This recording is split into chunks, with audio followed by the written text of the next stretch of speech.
se inscreva no canal, curta e compartilhe. Temos vídeos novos todos os dias, 2 vezes por dia.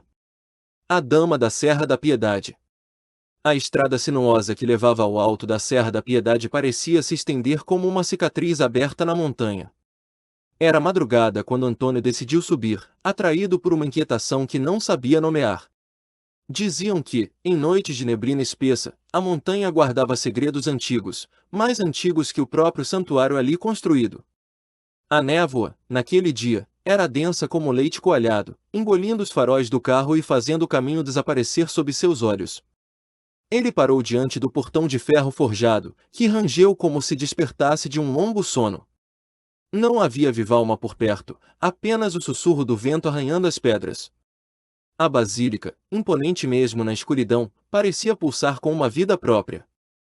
Os sinos, silenciosos, pareciam pesar toneladas, mas Antônio juraria tê-los ouvido tocar quando cruzou o limiar. Um lamento profundo, arrastado, como uma prece distorcida.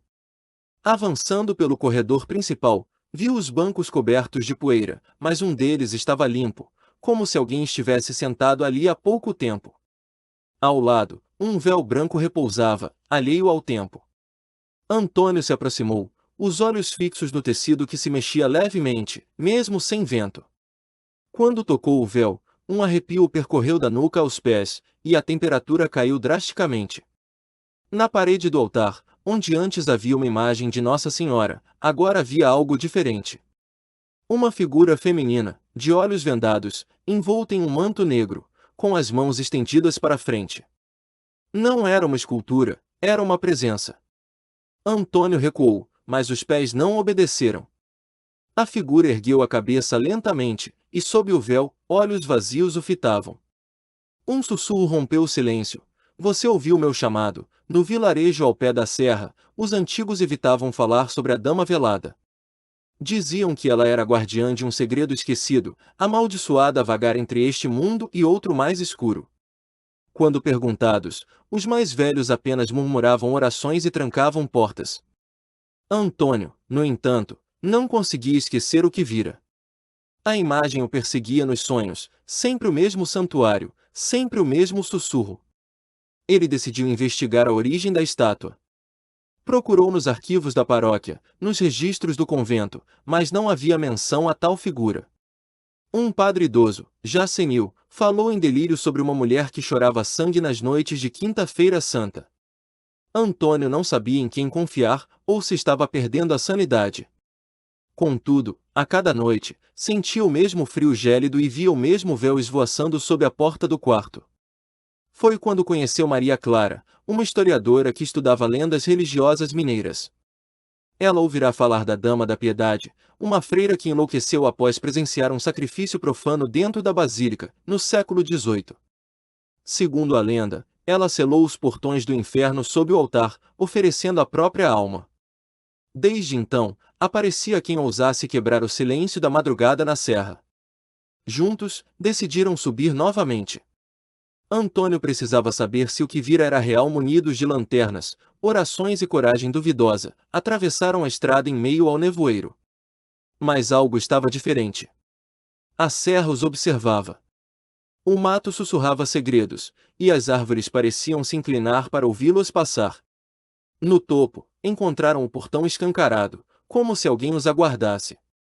A igreja estava acesa por dentro, mas ninguém mais subira naquela noite. Ao entrar, viram que o véu branco agora cobria o altar inteiro, pulsando suavemente como um coração.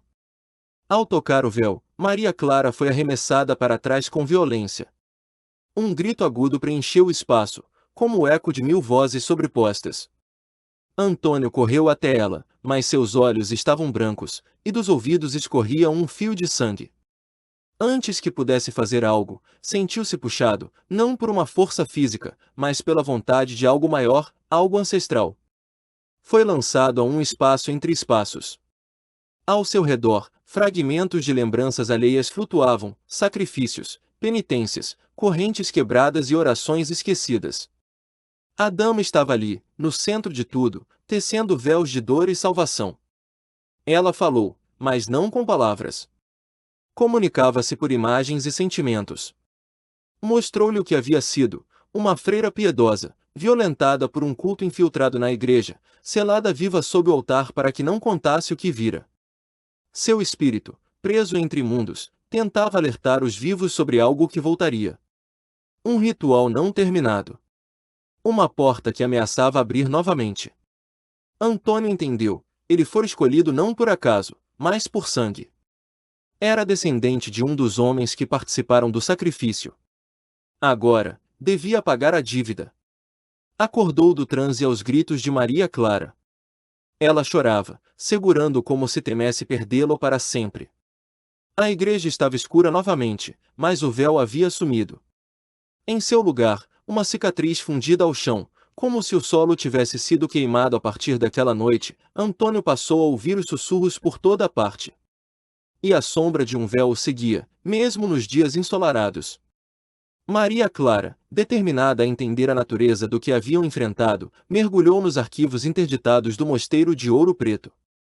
Descobriu que existia um livro, Velamentum Tenebris, ocultado pela própria igreja, contendo rituais e registros de possessões na serra. Ela o encontrou escondido dentro de uma estátua oca de Santa Luzia, em um convento desativado. As páginas estavam escritas em latim arcaico, com símbolos que se mexiam quando encarados por tempo demais. Lá, descobriram que a dama podia ser libertada, mas ao custo de uma vida pura. O ritual deveria ser feito no exato ponto do altar, com a presença dos descendentes do sangue amaldiçoado. Antônio, desesperado, recusava-se a acreditar que precisaria morrer. Na mesma noite, ele foi atacado em casa. As paredes se cobriram de salmos escritos ao contrário, e uma figura vestida de branco apareceu sobre sua cama. O rosto era um vazio coberto de véu, e de suas mãos pingava sangue. Ela não queria sua morte, queria sua redenção. Queria ser ouvida. Decidiram subir a serra uma última vez. No caminho, foram seguidos por sombras, vultos rastejando pelas encostas. Quando chegaram, os sinos soaram, sozinhos, pela primeira vez em séculos. A igreja tremia, e a terra ao redor do altar se partia, revelando degraus de pedra que levavam a uma cripta ancestral. Lá embaixo, encontraram um relicário com os ossos da freira, ainda com restos do véu. O livro, agora aberto, mostrava as últimas palavras de um monge: se libertarmos a dor, talvez reste apenas a escuridão. Mas já era tarde demais para voltar atrás. No subterrâneo da basílica, o tempo parecia parar. O ar era espesso, e cada vela acesa tremeluzia como se respirasse. Maria Clara traçou o círculo do ritual com sal consagrado, enquanto Antônio, de joelhos diante do relicário, repetia os versos do livro. A dama surgiu no limiar da escuridão, seus pés não tocavam o chão. Ela chorava lágrimas negras, que evaporavam antes de cair. Antônio ofereceu seu sangue, cortando a palma da mão e deixando-o escorrer sobre os ossos. A cripta estremeceu. As vozes voltaram a ecoar, dessa vez em tom de júbilo e agonia simultâneos. A dama estendeu a mão para ele, e quando seus dedos se tocaram, uma explosão de luz varreu o local. Por um segundo, Antônio viu o passado. Viu a freira sendo selada viva, viu o ritual interrompido, viu o rosto de seu ancestral rindo enquanto ela gritava. Ao voltar a si, estava sozinho. Maria Clara havia sumido. O livro estava reduzido a cinzas, e o relicário vazio. A cripta começou a desmoronar. Antônio correu, escapando por pouco antes que tudo fosse soterrado. A igreja, agora em ruínas, não seria mais um santuário, mas um túmulo selado para sempre. No entanto, no espelho retrovisor de seu carro, ele viu. Por um instante, o véu branco flutuava sobre o altar, como se agradecesse. Desde então, ninguém mais ousou subir a serra à noite. A estrada foi bloqueada, e o vilarejo silenciou. Mas nas madrugadas, quando a neblina desce mais densa, ainda se pode ouvir os sinos, e às vezes, vê-se uma mulher de véu, caminhando entre as sombras. Se você sente que essa história merece continuar sendo contada, considere nos apoiar no Apoia-se. Com sua ajuda, podemos trazer mais histórias sombrias como esta à tona, explorando os mistérios que assombram nossa imaginação. https://apoia.se Aleatoriode.